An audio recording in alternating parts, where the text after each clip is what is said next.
time for our question of the week. So each week we pick a question from you. That's right, you. Who, whether you're watching along on YouTube or following along in audio format on Spotify or Apple Podcasts. So every week, just use the hashtag AskCTC. Hit us up on social. Hit us up on YouTube comments. This week's question, guys, are there any players you had beef with which extended beyond hockey? And are there any that you still don't get along with? Razor. There's nobody that there's definitely a few guys and stories in the league that had like real personal stuff happen to each other that no one's getting over. I fortunately didn't have any of that drama in my life.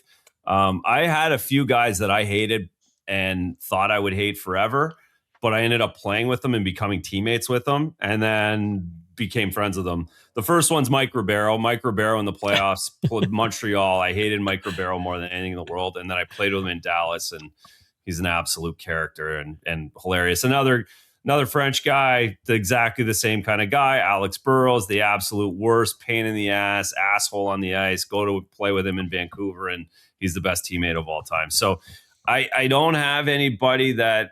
There's a few coaches on my list. There's a few coaches that I'd walk by in the downstairs alleyway after the game or during the games now, where I don't look at them. But no players that I don't think anyone hates me, and I don't really hate anybody that I can remember. No fights, like no suspensions. No one did anything to me. So I'm lucky that way. I didn't get cooked by anybody. Is there a coach that you didn't like in the moment, but now when you see, you actually get along? Yeah, well, yeah. Most of the other ones that I kind of like, yeah. Like there's, like you kind of had that with everybody. Like there was, like Mike Sullivan. But when on the way out with Mike Sullivan, I'm like, this guy's the worst guy ever. The whole thing. Meanwhile, we'd like gone up through the minors together, and like we're best friends when we see each other now. But nice. For a couple months. Okay, Commie. I feel like you don't hate anybody, but. I saw there wasn't really. It's hard. Like you really to the question before. Sorry to interrupt, Commie, but to the question, guys really don't hate each other off the ice that much. Like it really has to be somebody ending a career or really injuring you badly, or somebody like did something with your girlfriend or something.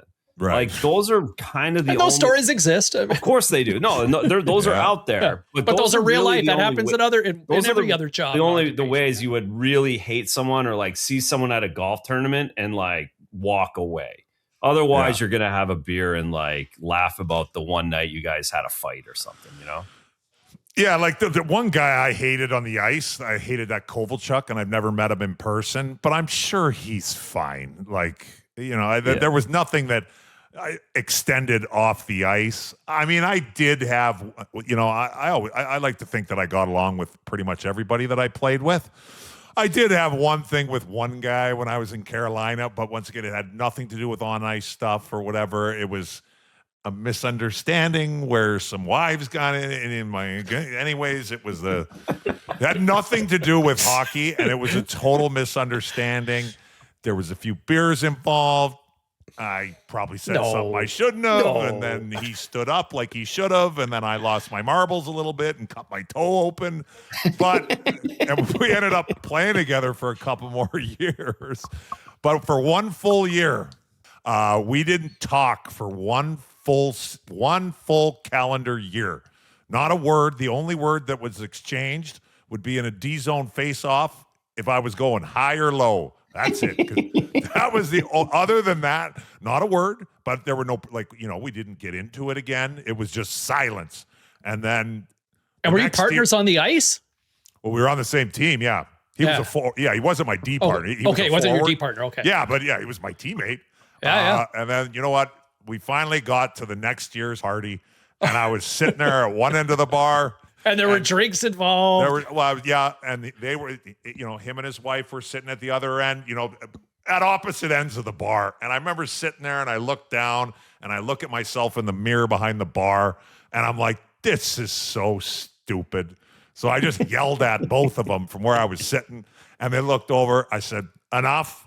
And they're like, yes. And I went over, hugged him, and everything was fine. And so, but it did take, it was 1 full year of silence. There you go. That's and as it's long all as it good usually now. is. Yeah.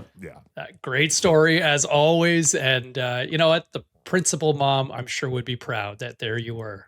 Yeah, we Turn buried the other hatchet. cheek, Commie. No big deal. Yes. There you go, Mrs. Commodore. See, your son's showing out well still. Okay, time for Don't Puck It Up. Let me kick off the party here. This one, my Don't Puck It Up, Nick Suzuki and Cole Caulfield avec le Canadien de Montréal. Closing in on some massive milestones here, guys. Only 6 players in Montreal Canadiens history have scored 50 in a season. We're talking crazy. It is crazy. It is crazy. Like the most storied franchise in the history of the sport. And we're talking the Rocket. We're talking Boom Boom. We're talking the Flower, Steve Shutt, Stéphane Richer, and Pierre LaRouche. Cole Caulfield is a goal away from joining that club and becoming the first since 1990 when Stéphane Richer did it all those years ago.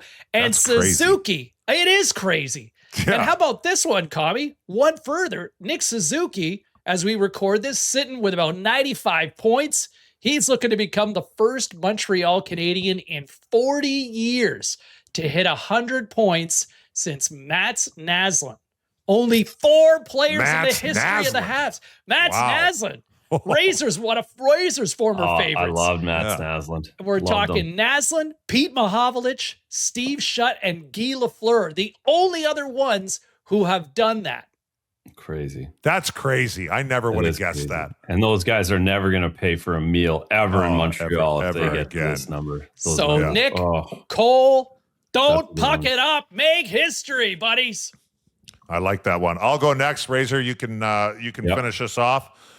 Don't puck it up. Like I mentioned earlier, I'm going to the Frozen Four, driving to Las Vegas Wednesday evening, North Dakota, Wisconsin, Thursday afternoon, Michigan and Denver in the evening right after. And then the winners play obviously Saturday afternoon at 2 o'clock Vegas time. Last time I was in Las Vegas for a North Dakota game was the Hall of Fame game like 5 years ago or something. And ASU actually beat them. It was just one game. But I'm not going to focus on the hockey part. For this one, I'm going to say, don't puck it up. Whoever sets up these like parties, these pregame parties in Vegas. Last time I was there, they had a North Dakota get-together on Fremont Street. And I walked in there, and I couldn't stop laughing. I think the people of Vegas thought that, oh, yeah, it's North Dakota. There's going to be like 50 people that show up to this thing. Well, there wasn't. There was 10,000, and they had no idea what to. Oh, yeah.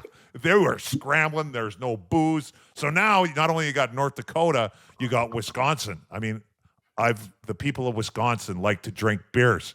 I'm sure it's not much different in Michigan, and maybe Denver a little bit lighter when it comes to beer consumption. But don't puck it up. Whoever's in charge of the parties in Vegas, there are going to be people showing up, and they're going to be thirsty. It's going to be great. Mm-hmm. Oh, I can't wait to text Commie all day Thursday. It's going to be awesome. Yeah. All right, this is for Stu Stone. Don't puck it up. Bottom of the league. Start to tank. Toronto Maple Leafs, Chicago Blackhawks, Vancouver Canucks quit winning hockey games. Get to the bottom. Give yourself a chance to turn this thing around. I'm looking especially at you, Maple Leafs, top 5 protected. Our producer, Stu Stone, cannot handle another win from the Toronto Maple Leafs the rest of the year. Sit everybody in the stands, mail these games in, and get to the absolute bottom National Hockey League teams. I like it. I like it. Stu will like that Stu. Too. Yeah, we just commented. Yeah, he loves it. He loves it. we might have some big news that we might be doing a public appearance here at some point in the next couple of weeks. So stay tuned for that. We'll maybe next episode we can share that. But for those of you in the GTA, You might have a chance to come hang out with us.